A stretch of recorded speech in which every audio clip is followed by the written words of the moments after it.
Investment பண்ணுனா income tax வருமா?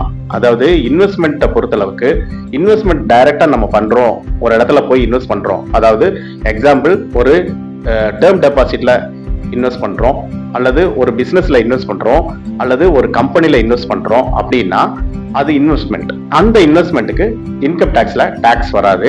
ஆனா அந்த இன்வெஸ்ட் பண்ண மூலமா ஒரு இன்கம், ஒரு ரிட்டர்ன் நமக்கு வருது, ஒரு அமௌண்ட் வருது அப்படின்னா அந்த இன்கத்துக்கு டாக்ஸ் கண்டிப்பா இன்கம் டாக்ஸ் வர்றதுக்கு டாக்ஸபிள் இன்கமா அது கருதப்படும். அப்படின்னா எப்படின்னு பாத்தீங்கன்னா, இப்ப சப்போஸ் பிக்ஸ்ட் டெபாசிட்ல அமௌண்ட் இன்வெஸ்ட் பண்றோம் அப்படின்னா அந்த இன்வெஸ்ட்மெண்ட் அமௌண்ட்டுக்கு டாக்ஸ் வராது. அந்த இன்வெஸ்ட் பண்ணது மூலமா பிக்ஸ்ட் டெபாசிட்ல இருந்து ஒரு இன்ட்ரெஸ்ட் ரிசீவ் ஆகுது இல்லைங்களா, அதுக்கு இன்கம் டாக்ஸ் கால்குலேட் ஆகும். அதே மாதிரி பிசினஸ்ல இன்வெஸ்ட் பண்றோம், பார்ட்னர்ஷிப் ஃபர்ம் அல்லது ப்ரொப்ரையேட்டர் ஃபர்ம், ஒரு லிமிடெட் கம்பெனி, அந்த மாதிரி இன்வெஸ்ட் பண்ணும்போது அந்த இன்வெஸ்ட்மெண்ட்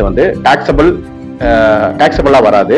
ஆனா அதுல இருந்து ஒரு ப்ராஃபிட், அதுல இருந்து ஒரு இன்கம் நமக்கு வருது அப்படின்னா அது டாக்ஸபிள் இன்கமா கருதப்படும். அதே மாதிரி நம்ம ஒரு கம்பெனியில் இன்வெஸ்ட் பண்றோம், ஒரு ஷேர் கம்பெனில இன்வெஸ்ட் பண்றோம் அப்படின்னா அதுல அவங்க ப்ராஃபிட்ல இருந்து டிவிடெண்டை எல்லாருக்கும் டிஸ்ட்ரிபியூட் பண்ணுவாங்க. அந்த டிவிடெண்ட் இன்கம் நம்ம இன்வெஸ்ட்மெண்ட் பண்ண அமௌண்ட்டுக்கு ரிட்டர்னா வர்றங்காட்டி அந்த டிவிடெண்ட் இன்கம் டாக்ஸபிள் இன்கமா கருதப்படும்.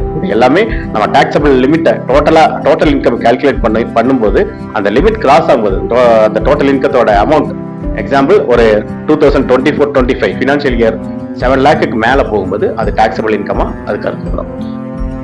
இந்த காணொலி உங்களுக்கு பயனுள்ளதா இருக்கும் நான் நம்புறேன். இந்த போற அப்டேட்ஸ் உங்களுக்கு தொடர்ந்து வழங்கிட்டு இருக்கோம். தொடர்ந்து உங்க நண்பர்களுக்கு ஷேர் பண்ணுங்க.